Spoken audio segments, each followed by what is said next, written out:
আমাকে কথা বলতেই হবে ইনশাআল্লাহ, কারণ আগামীতে আবার আপনাদের সাথে দেখা হবে কিনা আমি জানি না। কথা বলতেই হবে। বসেন, কেউ দাঁড়িয়ে থাকবেন না। আমি দেখতে পাচ্ছি বাংলাদেশের ভাগ্য আকাশে উত্তর গগনে কালো মেঘ জমা হয়েছে, ঝড়ের পূর্বাভাস লক্ষ্য করছি। যদি মোকাবেলা করতে না পারেন সক্ষম ভাবে, এমন অন্ধকার গাঢ় কালো অমাবস্যার রাত আসতে পারে যার সুবে সাদেক হওয়া অসম্ভব। সুতরাং আপনারা কি কাপুরুষের মতো কাফের মুশরিকদের গোলামি করে মরতে চান? বিড়ালের মতো 500 বছর বেঁচে থাকার কোনো লাভ নাই। সিংহের মতো 1 ঘন্টা বাঁচতে চাই।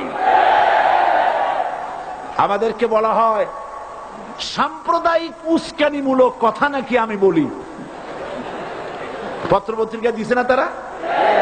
সাম্প্রদায়িক উস্কানি কথা, সাম্প্রদায়িক উস্কানিমূলক কথা বলি। সেই জন্যই বোধহয় শত শত মুসলিম আমাদের কাছে এসে মুসলমান হয়। মানুষে আর বোকা বানানো যাবে না। যাবে কি? আর বোকা বানানো যাবে?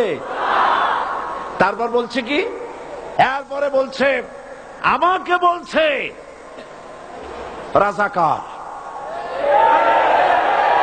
শুনে রাখো চট্টগ্রামের লক্ষ লক্ষ জনতা, পার্লামেন্টে যখন আমাকে এই কথা বলা হয়েছিল, আমার পার্লামেন্টের কলিগ জাফরুল্লাহ চৌধুরী সাহেব বসে আছেন এখানে,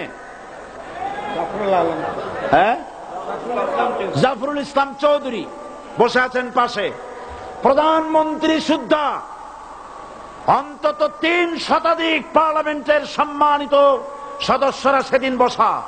1997 সনের বাজেট বক্তৃতা যখন আমি করতেছিলাম, ডক্টর কুদরতে খোদা, নাম রাখছে কুদরতে খোদা, আসলে গজবে খোদা। এই লোকটি নাস্তিক, ইসলামের চূড়ান্ত দুশমন। তার প্রণীত শিক্ষা ব্যবস্থার যখন সমালোচনা করছিলাম, ট্রেজারি বেঞ্চ থেকে আমাকে বলা হলো রাজাকার। আমি আমার সমস্ত শক্তি একত্রিত করে বলেছিলাম শুধুমাত্র হিন্দুস্তানের রাজাকারেরাই আমাকে রাজাকার বলতে পারে। আমি বলেছিলাম 1973 সন পর্যন্ত আমি বাংলাদেশের কোন রাজনৈতিক দলের নেতা এবং কর্মী ছিলাম না। আমি রাজাকার নই। আমাকে রাজাকার বলে যদি তাকেও প্রমাণ করতে না পারে 10 কোটি টাকার মানহানি মামলা দায়ের করব। আমার এই বক্তব্য সারা দুনিয়া শুনেছে। পার্লামেন্টে আমার এই বক্তব্য রেকর্ড হয়ে আছে। সেদিন 3 শতাধিক পার্লামেন্ট মেম্বারের কেউ আমার চ্যালেঞ্জ গ্রহণ করেন নাই।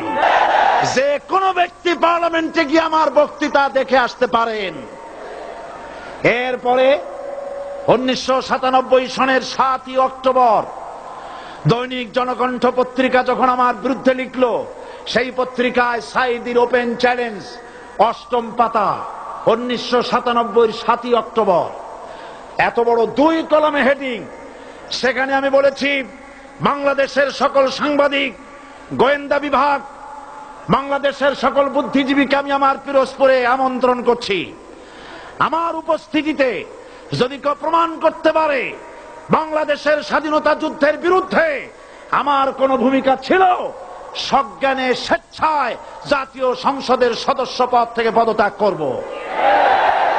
3 বছর পার হয়ে গেছে, আজ পর্যন্ত কেউ এই চ্যালেঞ্জের মোকাবেলা করে নাই। সুতরাং আমাকে যারা রাজাকার বলবে তারা পিতৃ পরিচয়হীন অবৈধ সন্তান।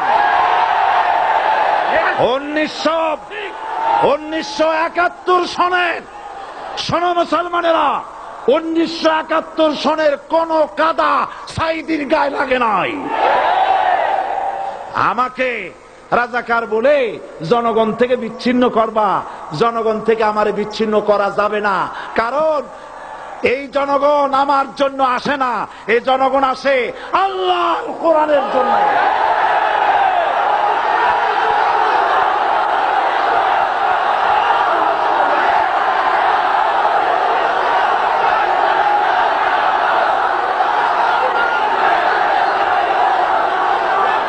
আজকে আর যারা ইসলামের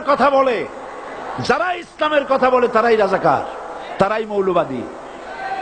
মৌলবাদী বললে আমরা অসন্তুষ্ট হই না, কারণ মৌলবাদী শব্দটা আসছে মূল থেকে। মৌল শব্দ এসেছে মূল থেকে। মূলবাদী তার মানে যারা মূলে আছে। মূল হলো কোরআন, মূল হলো হাদিস, মূল হলেন আল্লাহ, মূল হলেন আল্লাহ রসুল। আমরা আছি মূলে। এখন বলেন তো মূলের শক্তি বেশি না আগার শক্তি বেশি? আমাদের যারা মৌলবাদী বলে ওরা হলো আগাবাদী। মূলে আছে কত কোটি? 12 কোটি। মূলে আছে কত কোটি? আর আমাদের যারা মৌলবাদী বলে ওই থাকো গাছের আগায়, আমরা মূলে।